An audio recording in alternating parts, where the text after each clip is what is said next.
Mi nombre es Mauro Giaconi y soy artista visual. El significado de temporal ventaja viene de una forma de interpretar las estrategias en donde el uso de la ilusión, el uso de la simulación, a veces también el uso de la magia y del arte, funcionan como formas de reaccionar a una amenaza. Y la temporal ventaja es el tiempo que una ilusión o que una simulación te da para no develar la verdad. La ilusión lo que hace es negar esa realidad, permitiéndote tener esa temporal ventaja que implica desde el momento en donde te encuentras con una situación hasta que descubres la realidad de esa situación, lo que esa situación está proponiendo en términos estratégicos, matéricos, visuales, etc., ¿no? Y viene un poco del lado de ciertas estrategias del camuflaje, del esconderse, de aparentar, ¿no? De aparentar algo que no responde a la realidad, pero que te permite transformar una situación de precariedad en una situación temporal de ventaja, una situación de fragilidad en una temporal fortaleza, ¿no? Y de ahí es en donde, bueno, un poco las materialidades con las que estoy trabajando responden un poco a eso, ¿no? Buscan de alguna manera invertir el orden de la percepción de las cosas que nos rodean o de las cosas que están componiendo esta situación que se está presentando aquí, y de alguna manera tratan de invertir ese orden en términos de lo frágil es resistente, lo fuerte es blando, lo rígido es más orgánico. Entonces hay una búsqueda siempre de tratar de generar cierta fisura en la percepción de la mirada, en la percepción del espacio y en la percepción de lo que significan los objetos que están componiendo esa escena, ¿no?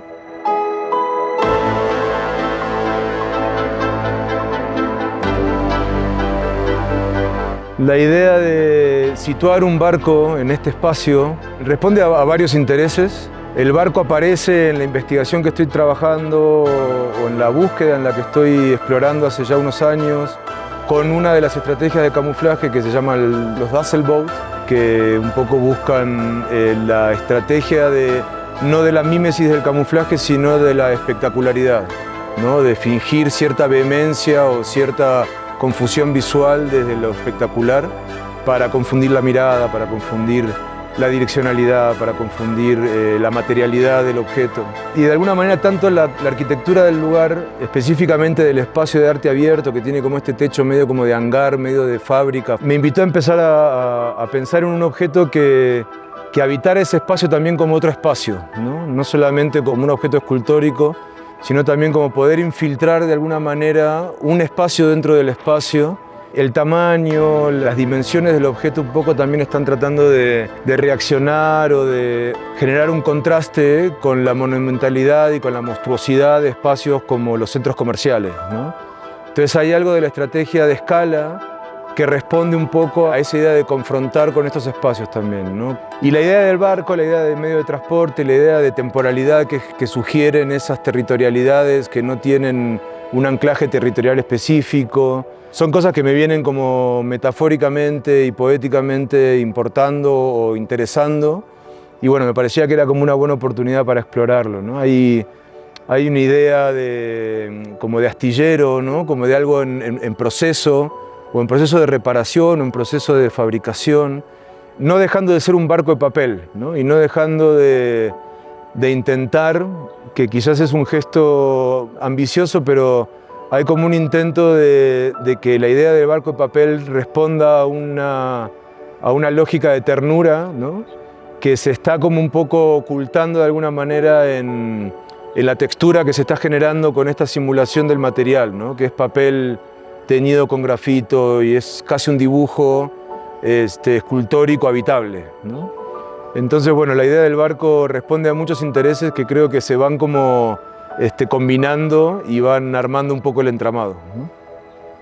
Las piezas que habitan de alguna manera este contenedor, cada una a su manera responde a alguno de esos hallazgos que son muy dispersos. Algunos son más cercanos, más personales, más referidos a mi historia personal o a mi historia familiar o a mi contexto. Entonces, de alguna manera los intereses tienen que ver con estrategias de resistencias, cosas que voy leyendo, como por ejemplo la urgencia y la necesidad de empezar a hablar de vuelta del descanso, ¿no? Cosas que nos fueron quitando estos sistemas en donde vivimos, la importancia del consumo, ¿no? ¿Qué consumimos? ¿Por qué consumimos lo que consumimos? ¿A qué responde? La necesidad de presentarse en estas sociedades como alguien consistente, ¿no? Cuando no necesariamente uno lo tiene que ser, ¿no? Hay algo que menciono en el texto que fue un ejercicio muy interesante que propone Arte Abierto de que el propio artista que está presentando la obra desarrolle un texto un poco presentando lo que está sucediendo aquí. Y en el texto en algún momento hablo que una de las intenciones es que quizás ver y desconfiar se parezcan un poco, ¿no? Y se parezcan un poco más de lo que se suelen parecer. Y ahí es en donde me parece que si algo intentan las obras que están conformando esta exposición es problematizar la mirada, ¿no? El ejercicio de ver el contexto, el ejercicio casi de prestar atención a la mirada. La idea de pensar en la mirada, en lo que se ve y en cómo se ve, creo que responde a un pensamiento muy personal que tiene que ver con sentir que hay una insensibilidad en la mirada, en la contemporaneidad en la que vivimos, en donde la velocidad de las imágenes, la insensibilidad con respecto a lo que le pasa a quien está al lado, etc., es algo que sin duda me preocupa y es algo que sin duda me gustaría por lo menos poner sobre la mesa, ¿no? Por último, mencionar que hay un material con el que me interesa trabajar mucho y es el tiempo. Y una de las formas para mí de abordar ese material es lo artesanal, ¿no? El tiempo que lleva la producción de las obras, el tiempo manual, ¿no? Hay una canción del Piti Álvarez que dice: se olvidan de lo artesanal. Y me parece que hay como una energía en lo artesanal que es muy potente, y el proceso que concluye en esto que se está presentando es un proceso de muchos meses, de mucha gente.